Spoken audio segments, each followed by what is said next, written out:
মালাইকাতুল্লাহ ওয়া যাকারাহুমুল্লাহু ফীমান ইনদাহ, এবং আল্লাহ তাআলা ফেরেশতাদের সামনে গর্ব করে বলে, দেখো আমার বান্দারা আমাকে দেখে নাই, জান্নাত দেখে নাই, জাহান্নাম দেখে নাই, কোরআন পড়ে বিশ্বাস করেই আজকে চলে আসছে, গর্ব করে বলতে থাকে।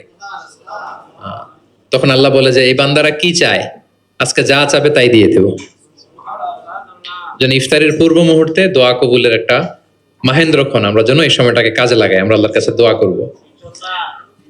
আর এত এত ফজিলতের পরেও যারা কোরআন পড়ে নাই তাদের নসিবে কি থাকবে বলেন?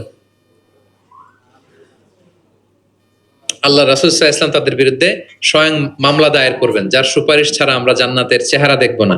ওই নবী তার বিরুদ্ধে দাঁড়াবে। ওয়াকালা রাসূলু ইয়া রাব ইন্না কওমি ইত্তাখাযু হাযাল কুরআনা মাহজুরা। তিনি কিয়ামতের দিন বলবে, আল্লাহ আমার এই উম্মত কোরআনকে পরিত্যক্ত করেছে, ইগনোর করেছে, বর্জন করেছে, পড়ে নাই। বছরের পর বছর গেছে, কোরআনটা হাতে নেয় নাই, কোরআনের একটা পাতা খুলে দেখে নাই।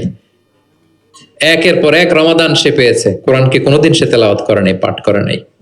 আচ্ছা বলেন, যেই নবীর সুপারিশ ছাড়া আমরা জান্নাতে যাওয়া কল্পনাও করতে পারি না, ওই নবী যদি আপনার বিরুদ্ধে মামলা দায়ের করে, তাহলে তো জান্নাত ফকফকা একেবারে, নাকি?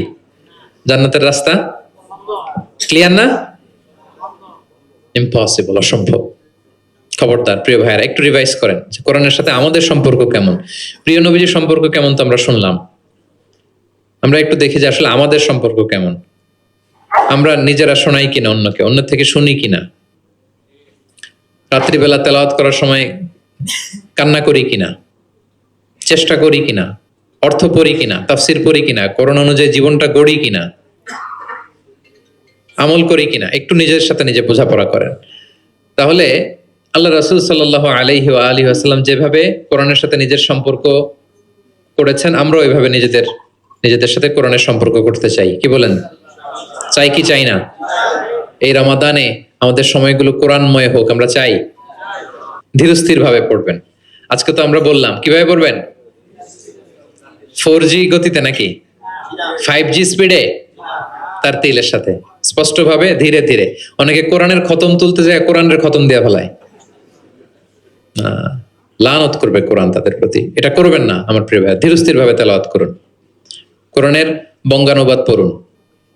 এক নজরে কোরআন, এটা আমরা তৈরি করেছি, এরকম বই বাংলা ভাষায় হয় নাই। বাংলায় মাশাআল্লাহ অনেক অনুবাদ হয়েছে আলহামদুলিল্লাহ, অনেক বাংলায় তাফসির হয়েছে আলহামদুলিল্লাহ, কিন্তু কোরআনের সার নির্যাস আসে নাই। ইংরেজিতে আমি পেয়েছি, আরবিতে কিছু বই পেয়েছি, কিন্তু বাংলায় হয় নাই। অনেক সাধনার ফসল এটা, হাতে নিলে বুঝতে পারবেন যে কি শ্রম দেয়া হয়েছে এটাতে, সহজ করে আপনাকে বুঝায় দেওয়া হবে, সেটা পড়বেন। এবং যে সূরাগুলোকে আল্লাহ রাসূল সাল্লাল্লাহু আলাইহি ওয়াসাল্লাম বিশেষভাবে তেলাওয়াত করতে বলেছেন, তেলাওয়াত করবেন। সূরা কাহাফ জুমাবারে তেলাওয়াত করবেন, করেন তো? কোন সূরা? সূরা কাহাফ। ফজরের পরে সূরা ইয়াসিন, ফজরের পরে মাগরিবের পরে ওয়াকিয়া পড়বেন, মাগরিবের পরে এশার পরে সূরা মুলক, এশার পরে রাতে ঘুমোতে যাওয়ার আগে সূরা বাকারার শেষ 2 আয়াত, আমানা রাসূল, করেন।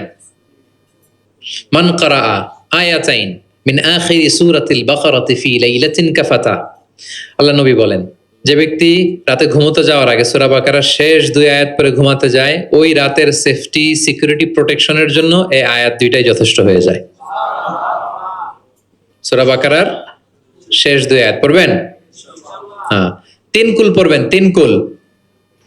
কুল আস-সালাসা, 3 কুল। কুল হুয়াল্লাহু আহাদ, কুল আউযু বিরাব্বিল ফালাক, কুল আউযু বিরাব্বিন নাস। 3 কুল পড়বেন ফজরের পরে, মাগরিবের পরে, বিছানায় ঘুমোতে যাওয়ার আগে। আল্লাহ রাসূল সাল্লাল্লাহু আলাইহি ওয়াসাল্লাম এগুলো পরে হাতে ফু দিতেন, লম্বা একটা ফু দিয়ে সারা শরীরে এরকম মেসেজ করতেন, মাস্তাতা, যতটুকু সম্ভব হয়। তাহলে এটা special protection from your Lord. শয়তানের বিপরীতে, ব্ল্যাক ম্যাজিক, জাদু টোনা বানের বিপরীতে প্রোটেকশন নিলেন কার কাছ থেকে? এই ওজিফাগুলো পালন করবেন। যদি করেন, আপনার জীবন প্রশান্তিময় হবে, আপনার জীবনের সব হতাশা দূর হবে, ডিপ্রেশন দূর হবে, আসমানি প্রশান্তি নেমে আসবে ইনশাআল্লাহ। আল্লাহ তাআলা আমাদের সবাইকে কথাগুলো বোঝার ও আমল করার তৌফিক দান করুক। আমরা পড়ি আমিন।